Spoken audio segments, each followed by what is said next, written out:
आणि थोडी तरी लाज असती धर्मेंद्र प्रधानांना तर त्यांनी राजीनामा दिला असता. पण ते राजीनामा देऊ शकत नाहीत कारण नैतिकता नीतिमत्ता या सरकारच्या मंत्र्यामध्ये नाही, कुणामध्येच राहिली नाही. आणि या सरकारामध्ये पंतप्रधान परदेशाच्या बाहेर फिरत आहेत. तिकडे बाहेर देशात जाऊन इटलीच्या पंतप्रधान फोटोशूट होत आहे. तरुणामध्ये जो राग आहे तो राग उफाळून येतो आहे. पण सरकार का घाबरतंय तर सरकारचा एकूणच कारभार जो आहे या सगळ्या तरुणांच्या विरोध आहे. जे सिस्टम तयार झाली आहे ती पूर्ण भ्रष्ट झालेली आहे. नाही बघा, याला मला असं वाटतं की मोठेगावकरांच्या नंतर काही मूर्ख लोकांनी ट्रेंड करून त्याला काँग्रेसला गोवण्याचा प्रयत्न केला. अमित देशमुख साहेबांच्याकडे प्रचारात काही स्टेटमेंट केलं तेवढ्यावर. खरं तर मूळ हे सरकारचा दोष आहे. काय करतायत देशाचे शिक्षण मंत्री? झोपा काढत आहेत. त्यांना काही अक्कल नाही की 10 वर्षामध्ये 25 वेळा जर नीटचा पेपर फुटतो आणि त्यावर जर त्या सिस्टममधील लोकच त्यामध्ये इन्व्हॉल्व आहेत तर मग मंत्री म्हणून काही जबाबदारी आहे की नाही? आणि थोडी तरी लाज असती धर्मेंद्र प्रधानांना तर त्यांनी राजीनामा दिला असता. पण ते राजीनामा देऊ शकत नाहीत कारण नैतिकता नीतिमत्ता या सरकारच्या मंत्र्यामध्ये नाही, कुणामध्येच राहिली नाही. आणि या संपूर्ण याच्यामध्ये आयुष्य पोरांचं उद्ध्वस्त होत आहे. आणि या संदर्भात हे गंभीर नाही.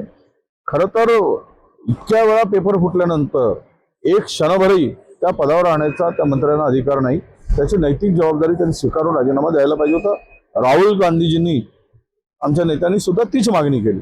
पण दुर्दैव आहे, असंवेदनशील व्यक्ती ज्यावेळेस अशा पदावर काम करतात त्यावेळेस विद्यार्थ्यांच्या भविष्याशी त्यांना काहीच देणं घेणं नसतं.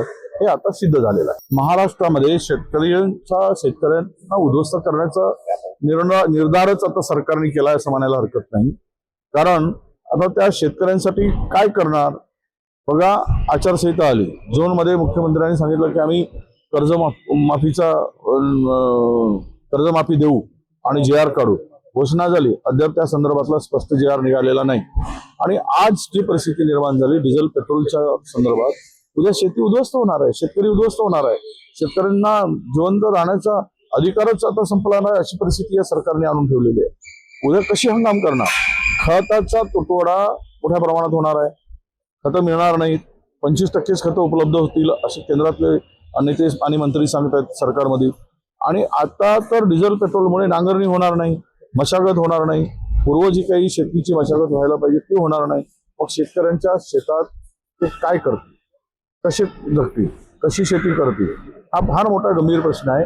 सर्वच उद्ध्वस्त होत आहे. देश उद्ध्वस्त होत आहे, शेतकरी उद्ध्वस्त होत आहे, उद्योग उद्ध्वस्त होत आहेत. इन्व्हेस्टरनी मोठ्या प्रमाणामध्ये आपल्या या देशातून पैसा काढण्याचं काम सुरू केलेलं आहे. आतापर्यंत 2.25 लाख करोड रुपये या देशातून काढून सुरक्षित स्थळी ते पैसे तिकडे घेऊन जात आहेत. म्हणजे इन्व्हेस्टर सुद्धा आता पलायन करत आहेत. इतकं गंभीर विषय देशापुढे निर्माण झाला आहे. एक फार मोठं गंभीर संकट आहे. आणि या संकटामध्ये पंतप्रधान परदेशाच्या बाहेर फिरत आहेत. तिकडे बाहेर देशात जाऊन इटलीच्या पंतप्रधान फोटोशूट होत आहे. हे जर पाहिलं तर गांभीर्य कसलेच आहे. तरुण रस्त्यावर उतरतो आहे, शेतकरी उद्ध्वस्त होतो आहे, उद्योग उद्ध्वस्त होत आहेत, आदिवासींचे हाल आहेत, कुपोषणाचं प्रमाण वाढलं आहे, कायदा सुव्यवस्था उद्ध्वस्त झाली आहे. फार वाईट परिस्थिती या देशामध्ये. फक्त यांना निवडणुका लढणे, निवडणुका जिंकणे, त्यासाठी वाटेल ते करणे, याच्या पलीकडं नजरेत यांचा देश नाही.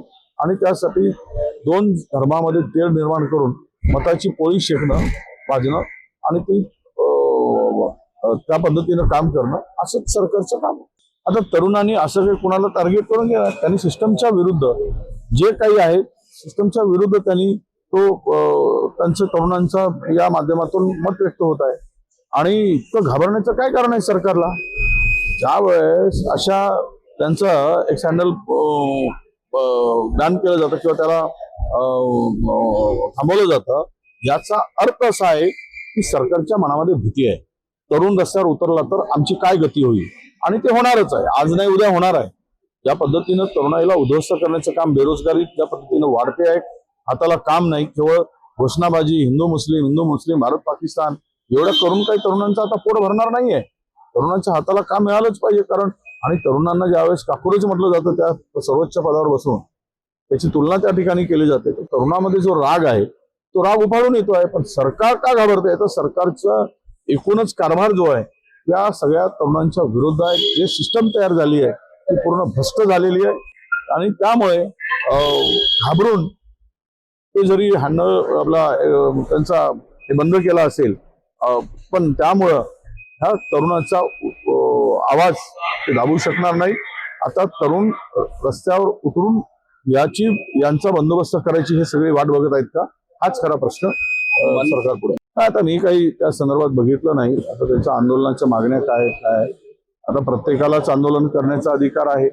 कोण आंदोलन करत असेल तर तो त्यांचा अधिकार आहे, पण तो एक आहे की कोणाला काय द्यावं आता त्यांचा सरकारचा निर्णय आहे. केवळ सरकारने यांनाही बनवणं त्यांनाही बनवणं बनवा बनवीचा खेळ करणं हे कुठेतरी थांबलं पाहिजे.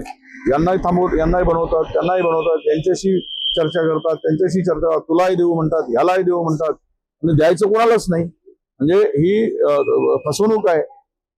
जे एक पिक्चर होतं तर अशी ही बनवा बनवी, ही सगळी बनवा बनवी आहे आणि यामुळे याचा उद्रेक सगळ्याच समाजात उद्या दिसणार आहे. आता शिवसेनेत काय चालू आहे, राष्ट्रवादीत काय चालू आहे, येणाऱ्या काही दिवसात फार काही वाट बघायची येणार नाही.